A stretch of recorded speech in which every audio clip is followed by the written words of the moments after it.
Level 1, the applicant. You're 24. It's 1997. You've been a patrol officer in Houston, Texas for 3 years. Clean record, decent scores, no complaints. But one afternoon, a sergeant named Caldwell watches you talk a shoplifter off a ledge outside a convenience store. No backup, no negotiation training, just patience and the right words at the right time. He hands you a card afterward. One address, one date, no explanation. You show up. 41 other officers show up too. The first test isn't physical. An evaluator sits you in a chair, slides a photo across a table, a hostage scene, cluttered room, 3 figures, and gives you 8 seconds to study it. Then he flips it over. How many exits? You say 4. There were 4. Most said 2. The physical assessment comes next. The 1.5-mile run, the obstacle course, the dead hang, the shooting qualification. You pass everything. Barely. Your grip strength test comes in 2 pounds under the benchmark. The evaluator circles it in red pen. You go home and do dead hangs from your garage door frame every morning for 2 weeks. Then the letter comes.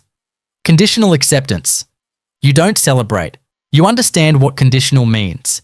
Every great career begins not with talent, but with the willingness to show up and be honestly measured. Level 2, the probationary operator. You're 25. Houston, 1998. You've been assigned to SWAT Team 4 as a probationary operator. You wear the same uniform, run the same drills, but in every call-out, your role is support, perimeter security, equipment staging, radio relay. Your trainer is a 10-year veteran named Bautista. Quiet, deliberate, the kind of man who never raises his voice because he never needs to. He gives you one instruction on your first day. Watch before you speak. Speak before you act.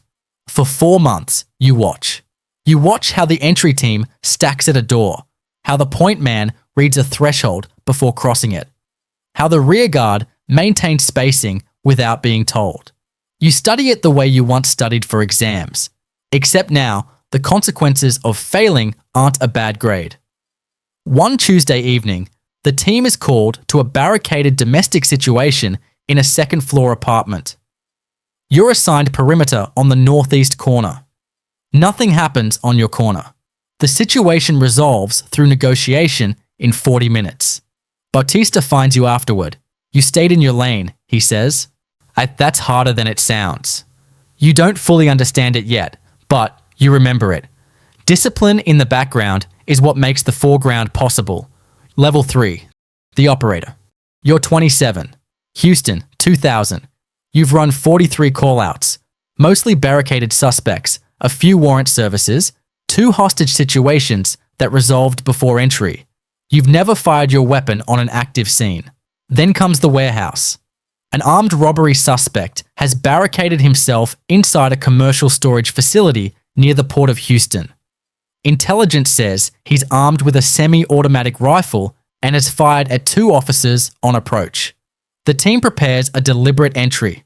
Slow, methodical, room by room. You're third in the stack. The first 2 rooms are clear. The third door is steel. Bautista gives the signal. The ram hits it twice. The room is dark. Movement left.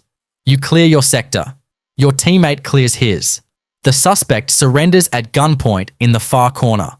Rifle dropped, hands shaking. On the drive back, nobody talks much. Not because it went wrong, because it went right, and everyone knows how thin that margin was. Bautista writes in the debrief, operator performed with composure under first confirmed high-risk dynamic entry. 1 sentence. You read it 4 times. Composure is not the absence of fear.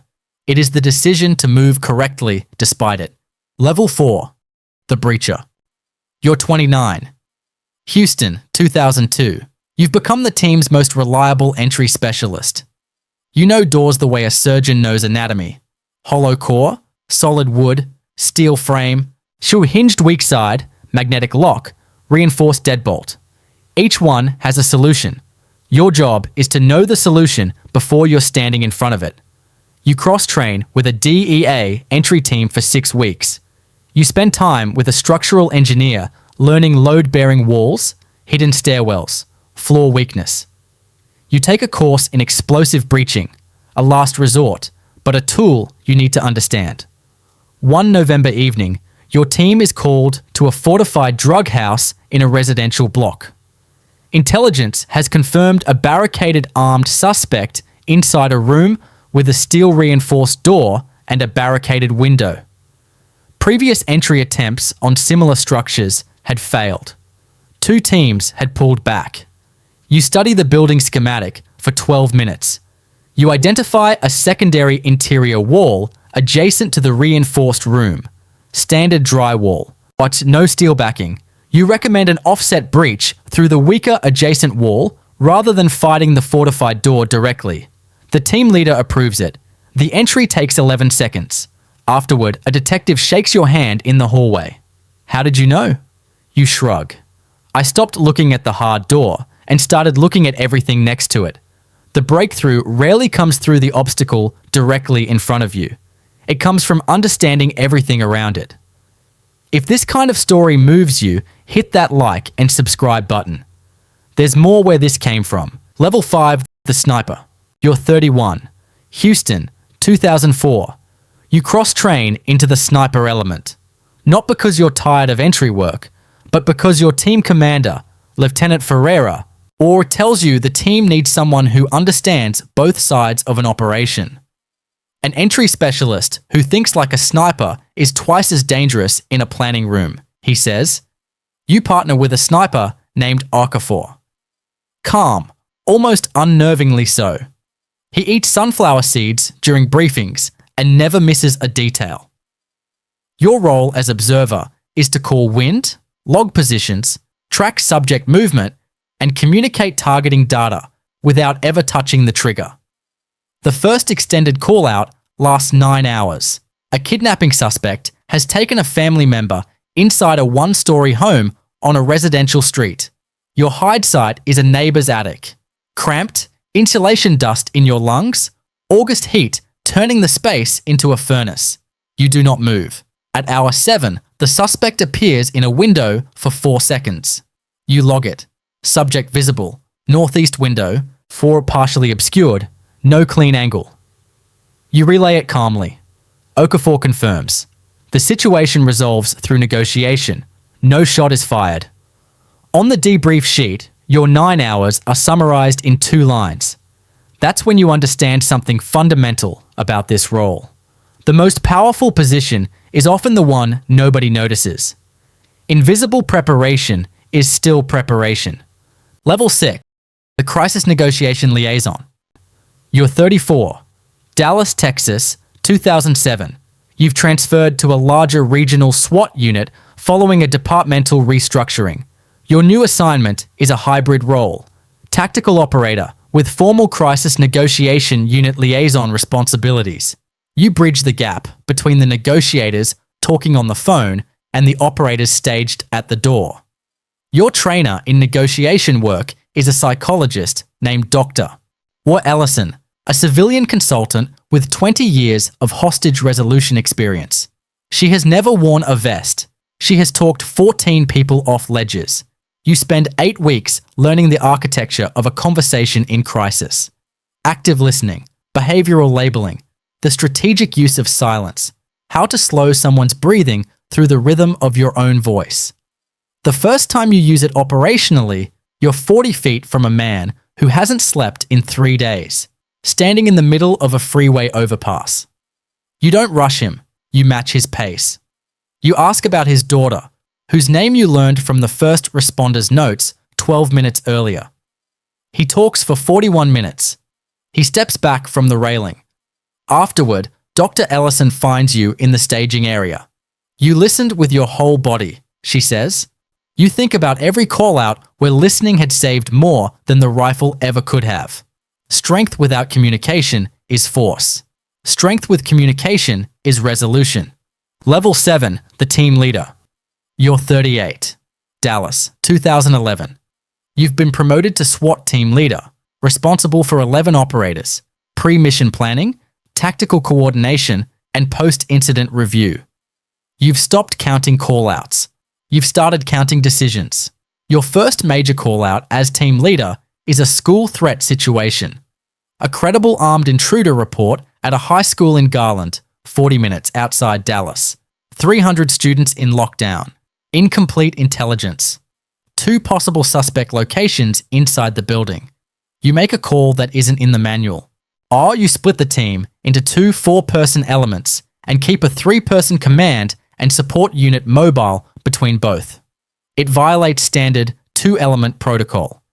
It gives you coverage you wouldn't otherwise have. The suspect is found unarmed in a bathroom stall. A student in mental health crisis, not the threat intelligence had described. No shots, no injuries. In the debrief, your division commander asks you about the split formation. You explain it without apology. He writes something down but doesn't tell you what. That night, one of your operators, a newer guy named Vasquez, asks you how you made the call so fast. I didn't, you tell him. I made it slow during every training we've ever done. When it mattered, it was already made.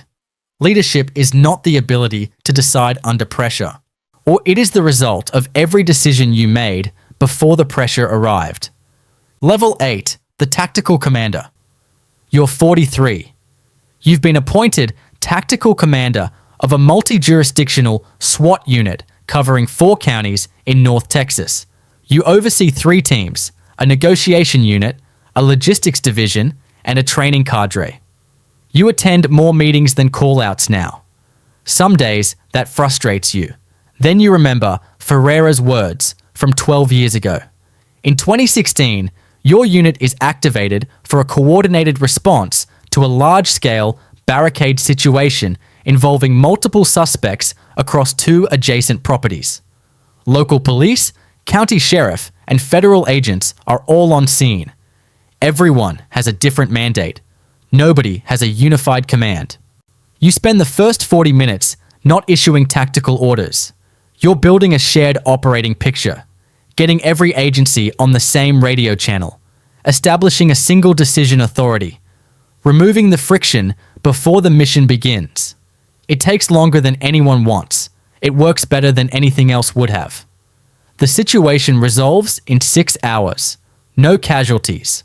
One of the federal agents, a 15-year veteran, finds you at the command post afterward. You spent 40 minutes doing nothing, he says, and it saved us 4 hours of chaos. You nod. That's the job. Coordination is not delay. It is the invisible work that makes speed possible when speed is needed. Level 9, the program architect. You're 49. Washington, D.C., 2022. You've been appointed to a national advisory panel tasked with reviewing SWAT training standards across American law enforcement agencies. The findings are not good. Inconsistent qualification benchmarks, outdated force continuum doctrine, almost no standardized psychological support framework for operators returning from high-stress deployments. You sit in rooms with legislators, police chiefs, and policy analysts. Some understand the operational reality. Most don't. You don't argue with the ones who don't. You bring case files instead. Real call-outs, real outcomes, real costs. You spend 14 months co-authoring a new national training framework. The first comprehensive revision of tactical officer standards in over 2 decades. You include a mandatory mental health evaluation cycle, a peer support certification track, and a decision ethics module that addresses use of force judgment in ambiguous scenarios. Vasquez, your old operator from Dallas, now a team leader himself, calls you when the framework is adopted by his department. It reads differently than anything I've seen before, he says. It should, you tell him. It was written by everyone who paid the real price of the old version. The highest form of experience is not what you survived. It is what you changed so the next person doesn't have to. Level 10, the reckoning. You're 57. You sit on a back porch in Fredericksburg, Texas. Hill country. Quiet. You chose it for exactly that. On the table next to your coffee is a binder. Black cover, government issue. Edges worn soft from years of handling. Inside are 43 operations debriefs, curriculum drafts, after-action reports, and a single handwritten note from Bautista, file dated 1998. Watch before you speak. Speak before you act. You've carried it since the day he gave it to you. Students visit sometimes. Young officers Vasquez sends. They sit across from you on the porch and ask the same questions you once asked Bautista in a parking lot after a call-out. What's the hardest call you ever made? You tell them the truth every time. The hardest call was never the one in the field. It was the one after. The choice to stay honest about what went wrong, to walk back into the room and say we can do this better, when it would have been easier to file the report and move on. They write it down. You watch their hands. Some of them are still. Some of them will learn what that means. You close the binder. The hills are amber in the late afternoon light, and there is no radio crackling, no briefing pending, or no stack forming at a door. Just the particular quiet that only comes to people who have known the other kind. You were never just a tactical asset. You were always a judgment call, walking around in body armor. And every judgment that protected someone, every door you read correctly, every voice you steadied in a crisis, every curriculum page that kept the next generation safer. It all started the same way, by choosing every single day to be someone the mission could trust. If you love this kind of story, hit that like and subscribe button.